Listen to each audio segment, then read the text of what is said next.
Hey, do you want to learn how to attract and close your ideal franchisees, your ideal franchise partners? Stick around because today's episode is all about you.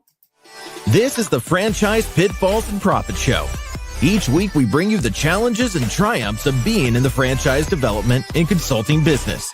The things you need to make money faster. And now your host, one of the most successful franchise developers in North America, Don Shin. Hey, welcome back to Franchise Pitfalls and Profits, the podcast that's going to help franchisors or really anybody in franchise development overcome the challenges and really unlock the growth potential in your brand and in your business. Again, my name's Don Shin. I'm your host. And, today's topic is one that can completely transform your franchise brand, your franchise business. It's going to change your sales success. And the topic today is how to optimize the sales process to attract and close those ideal franchisees. So we're going to dive into two specific areas. The first one's going to be understanding the psychology behind decision making, behind what's going through people's brains, through people's minds that we don't always recognize and we rarely address. So what's going on psychologically as they're making their decisions? We're also then going to talk about consultative sales techniques that are going to help you build trust, build relationships, and at the end of the day, combining these two things, you're going to be closing more deals. So if you are ready to take your sales process to a whole different level and start signing franchisees, then stick around for the next few minutes with me. This is the episode to be watching. Okay, part one, I said we're going to understand the decision-making psychology. So to optimize your sales process, you really have to understand this, and you honestly have to build things into your sales process that are going to address how they make their decisions. So let's explore some of these psychological principles that are behind what's going on in the minds of your candidates. One thing is people at this stage have a tremendous need for clarity and certainty. So franchisees, you obviously know they're making a significant decision. It's a big financial and emotional thing for them to go through, and it's a big commitment. So naturally, they want certainty. So how do you do this in your brand? How do you do this in your process? Well, one is you want to provide clear, very transparent information about your value propositions, about your support systems. You want to provide social proof of the proven success in your system. Best way to do that is to share testimonials, give them case studies, any type of financial information and data that backs up your claims about your business.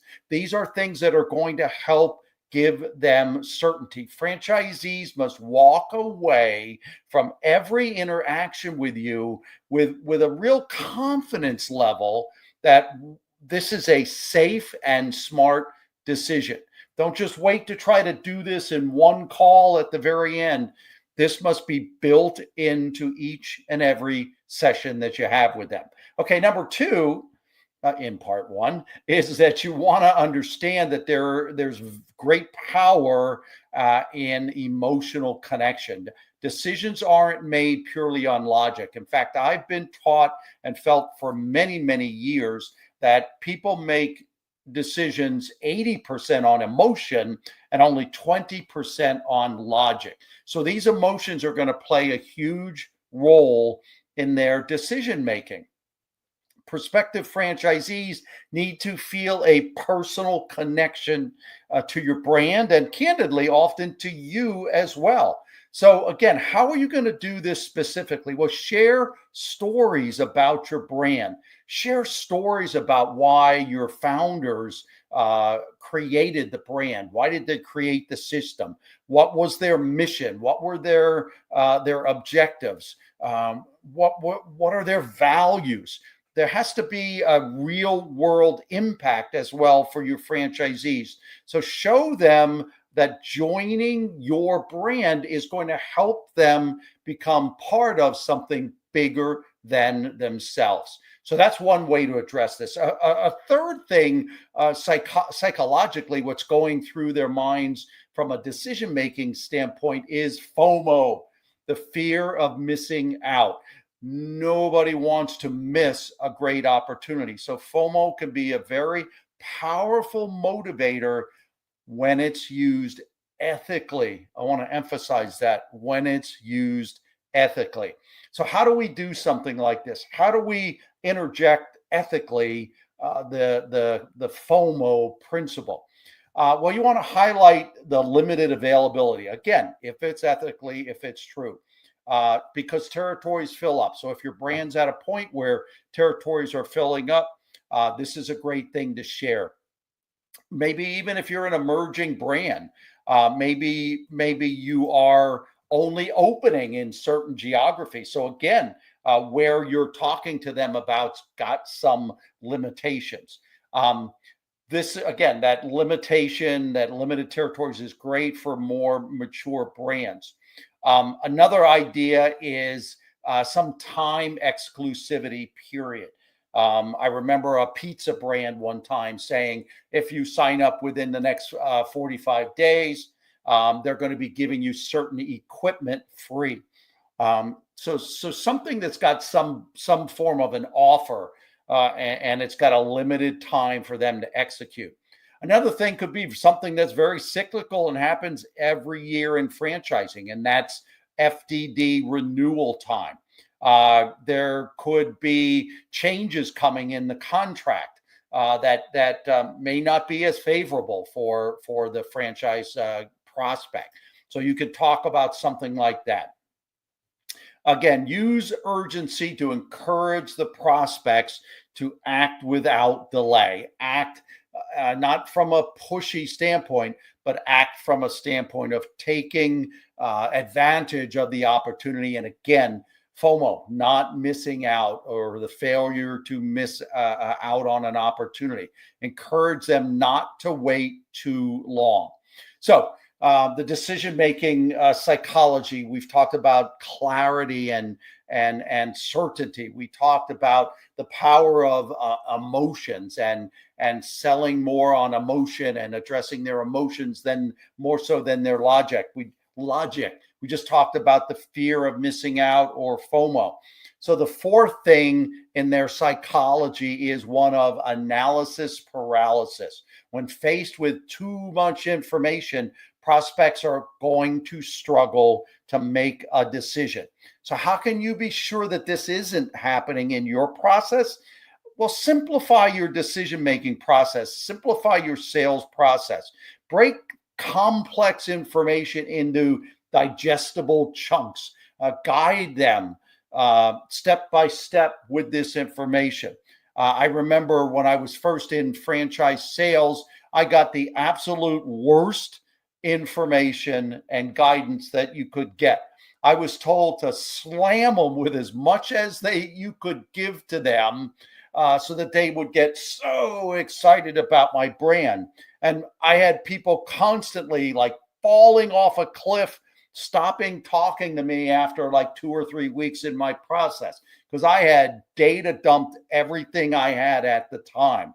This was absolutely the 180 degrees wrong, opposite information on how I should have been doing it. So pace the information, break complex pieces or complex information down into pieces, and set a clear process or timeline with your candidates about the next steps. At step one, we're going to do A. At step two, we're going to do B. Let them know what's coming. I think that a lot of people's fear is that they can't see around the bend. You're taking them down a path that they can't see very far, and you need to give them that clarity about what's coming. So, part two, I promised, is to talk about consultative sales techniques for franchise development. Now that we've covered this decision-making psychology, I want to talk about ways that you can specifically attract and close your ideal franchisees, your ideal franchise prospects. So let's get on the same sheet of music. First of all, I want to be sure we're talking from the same point of view. So let me start quickly by saying what consultative selling is. I believe it's about understanding your prospects' needs and then guiding them to solutions that genuinely fit for them. My good friend and mentor, Jeffrey Gitomer, always said to me that professional selling was helping people buy. And that's what we're talking about here, guiding people, helping people buy, not pressuring them into a sale. This is about building trust, building relationships, and creating alignment. And if it's the right thing for them to do, then you're able to move them forward. So I'm going to give you several consultative selling techniques that you can start to use immediately. As soon as you close listening to me on the podcast, you can start to use these in your sales process, in your pipeline, or with the people in your pipeline. So the first thing is to build rapport and trust and relationship. People buy from those that they trust. People buy from people that they like. And that can be debatable. Which one do they leverage the most, trust or like?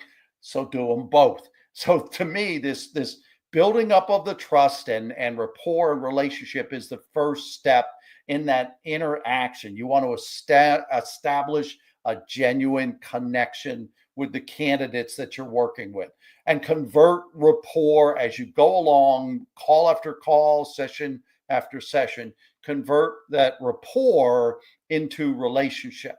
So a couple of ways you can do this. Let's start every conversation by asking the prospects about their backgrounds, their goals, their motivations. Show a genuine interest. You want to listen actively. Don't what we have human tendency is to be thinking about what we want to say next, as opposed to listening to what they're telling us. So listen more actively and remember what they're sharing.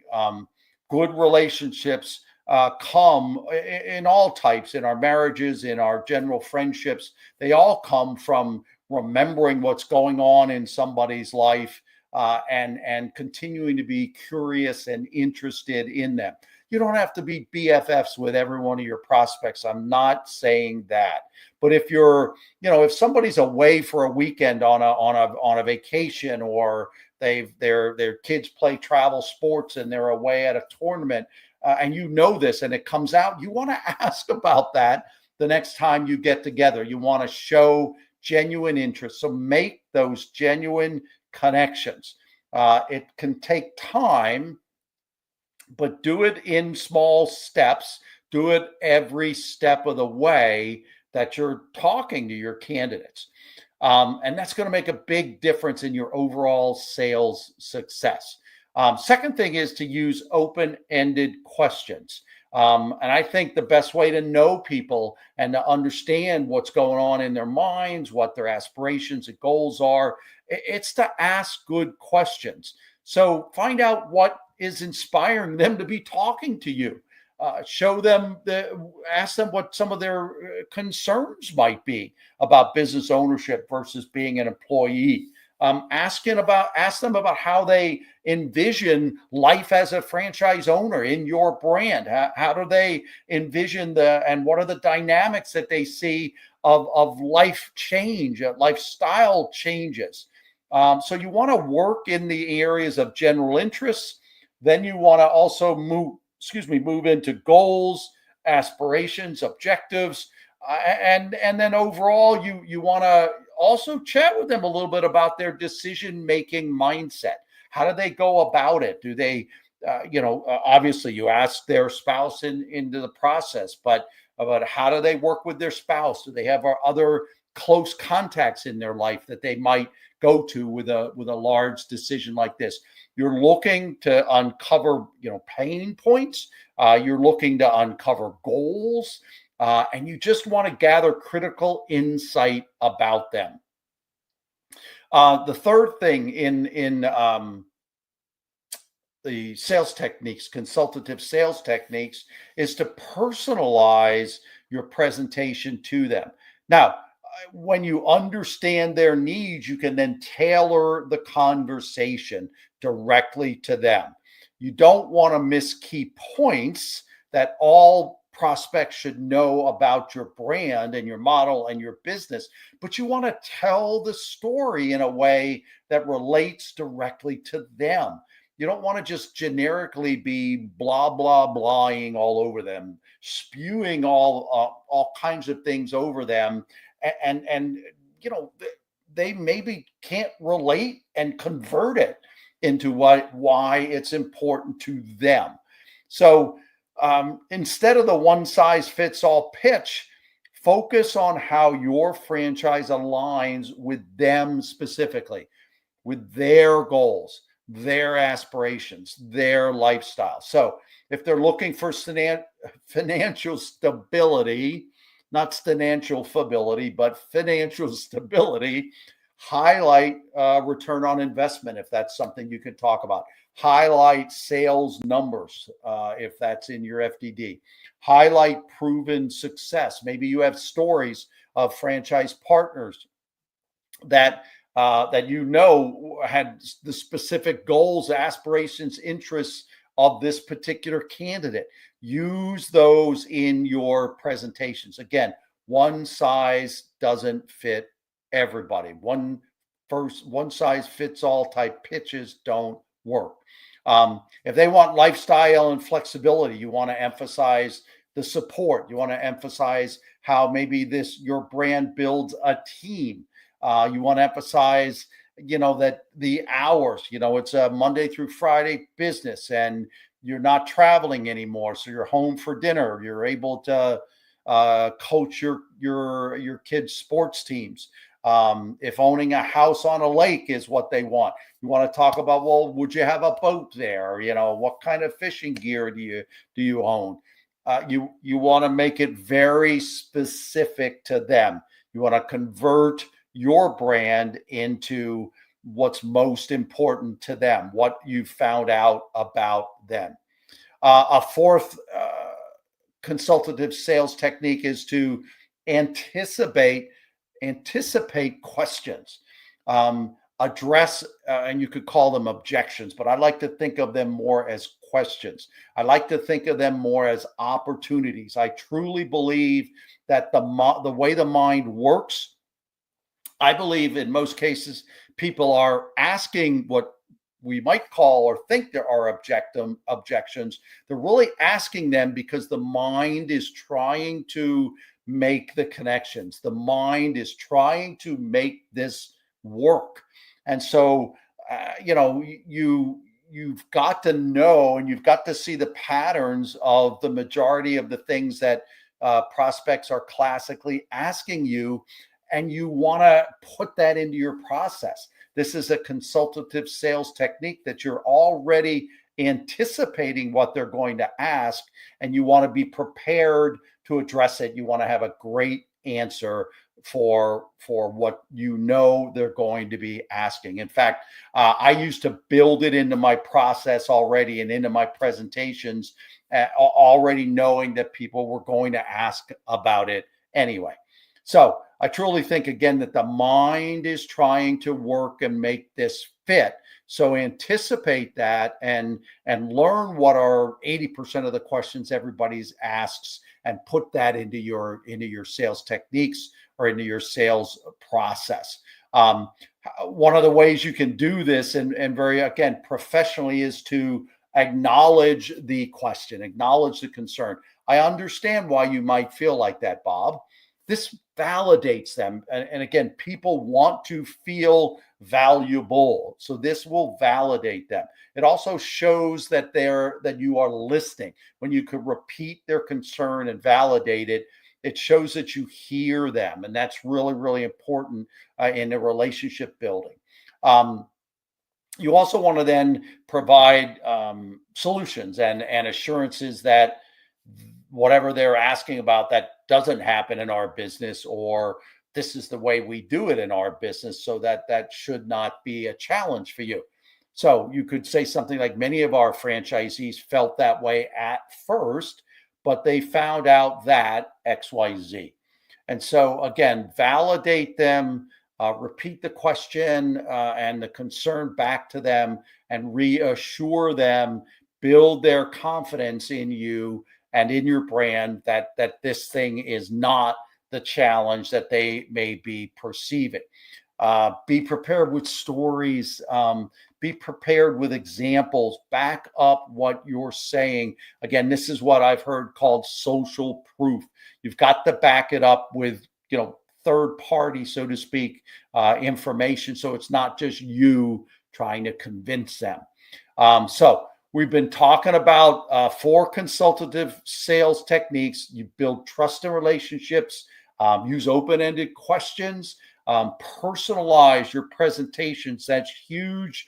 Anticipate their concerns, their questions. You could call them objections. And then lastly, I want you to guide them, not push. Consultative selling is about guiding the prospect to a decision that is right for them. It's not forcing a sale. As I shared earlier, my friend Jeffrey Jeffrey talks a lot again about professional selling is helping people buy. And that is what we're talking about here. Jeffrey is one of the top names in customer service and in sales. And he's always encouraged me to help people buy. And so that's what I'm talking about here. So what does this one look like? You want to use phrases like, well, based on what you've shared, I think this could be a great fit for you. Does it align with what you're thinking about and what you've been looking for? What additional information can I provide to help you feel more confident in this decision? So these are simple examples, but develop your own. But this approach builds that trust. It builds that relationship. It positions you. This is really critical. If you take nothing else away from my talk here about consultative selling, this is what you want to take away. You want to position yourself as the partner in their journey. You do not want to be just another salesman. This is critical to a successful process via consultative selling, because you differentiate yourself from the salesperson. They're going to be talking to other people. They're going to be talking to other brands. You want to come across as that guide and that partner in this journey.